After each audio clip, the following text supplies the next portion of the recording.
guys, I had no idea that so many people would watch that Chiari Malformation video that I put up several months ago. 2,700 people to me is a lot for Chiari Malformation things, since it is a rare occurrence, or it's rare that you have to have surgery on it.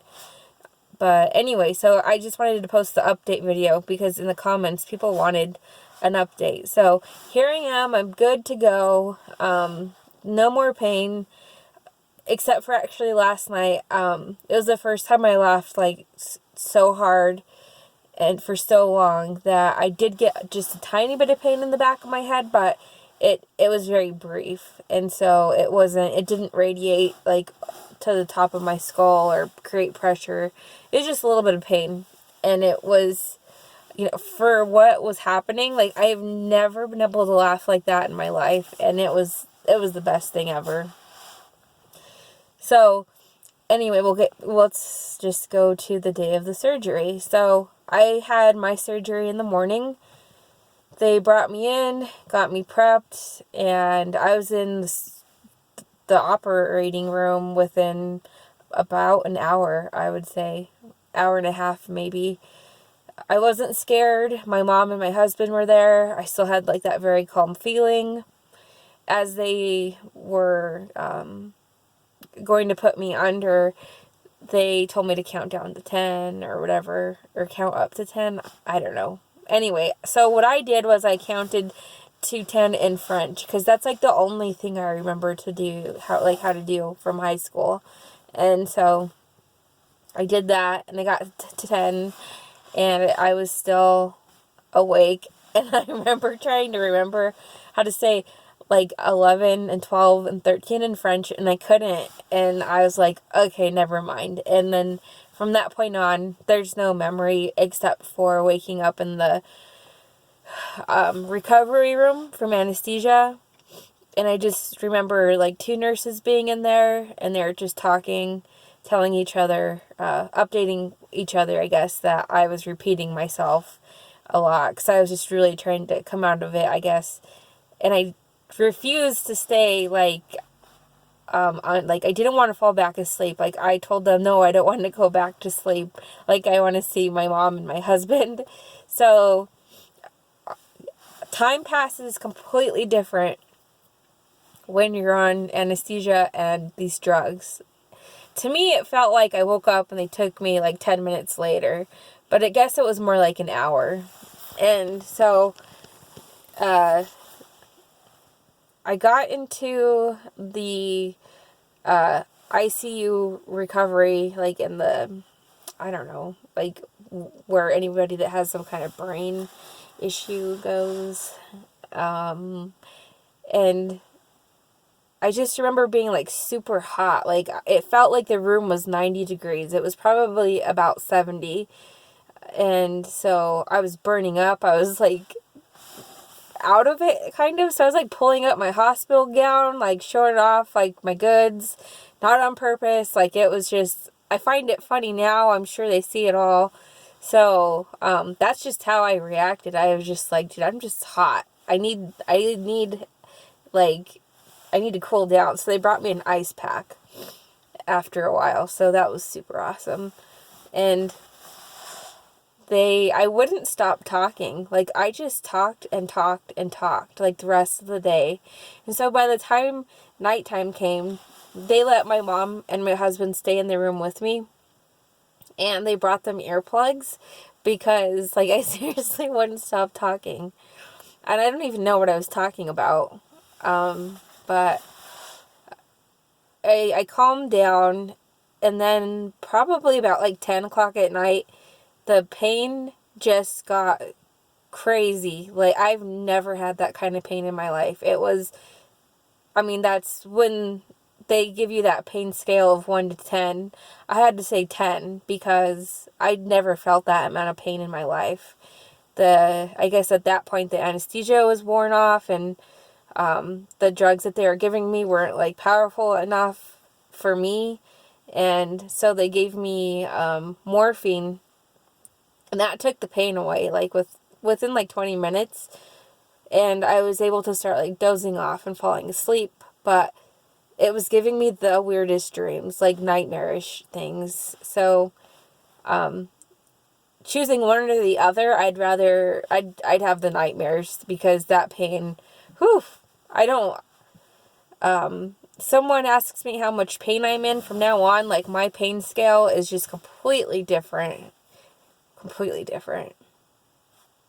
So anyway, I was in, if you count the day I went in, because I had to go in so early since I was the first patient to get operated on, I was there for 4 days, and they sent me home. I had to have oxygen.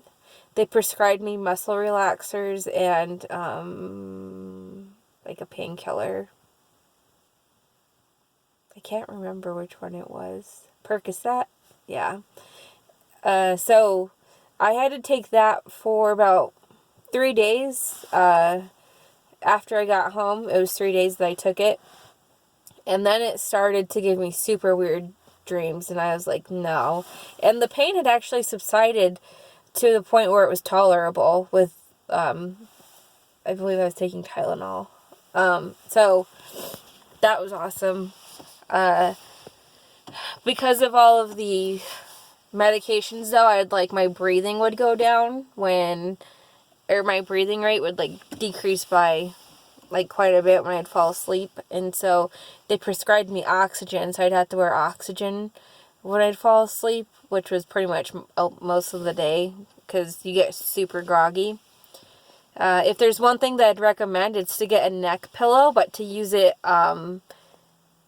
the reverse way that you should be using it, so that the almost like so that the top of your head is touching like what would be touching your neck. I don't know. I guess you'd move it up, and so it props your head up enough, and then there's no pressure down where they do the incision. And so that helped me sleep so much better and be comfortable, because you literally can't put pressure on the site where they operated it.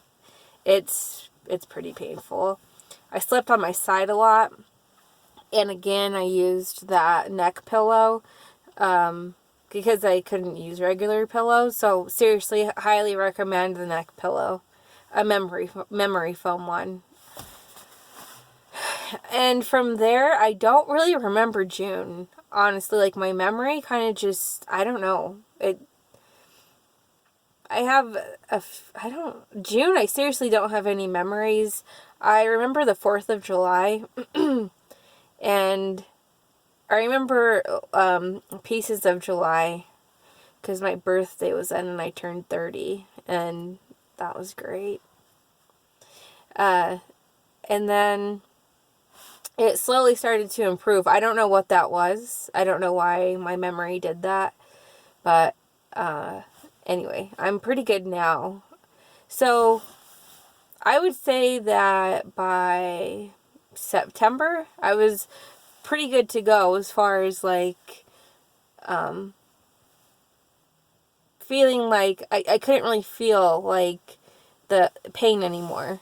And even at that, like my pain subsided substantially within the month of June.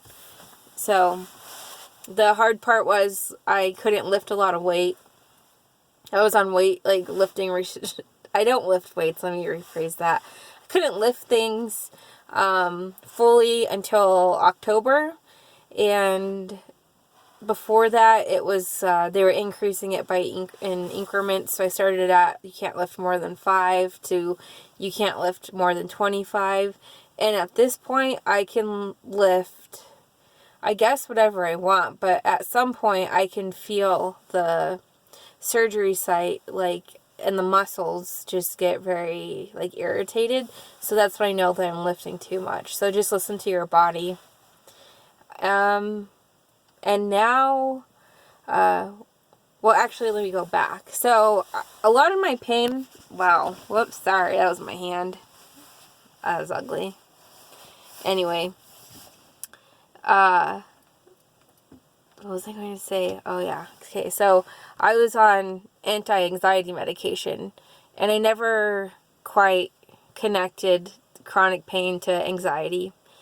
And right now I am down to a very small amount, and I start a new job next week, and my memory's a lot better. I can't complain. The surgery went as best as it could. Like, I had an amazing doctor, amazing nurses, they really took care of me. So if you're going to have this done, make sure that you have it done by somebody that has, that you either know someone that has used that surgeon, or that you just really research them and ask questions. I ask a lot of questions, and yeah, this guy knew like the answers to everything. So I was like, cool. He was confident and badass. I'm just gonna say that. What else? I'm missing so much. There's details that I'm leaving out.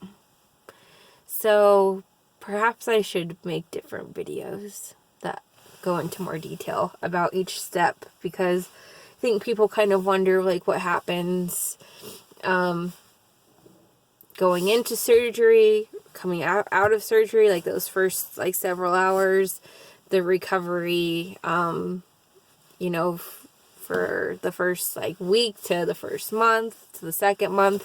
But I'm rambling on. This is a super long video, so I'm sorry. This just happens. I talk and sometimes I just don't stop. But there's so much to say about it.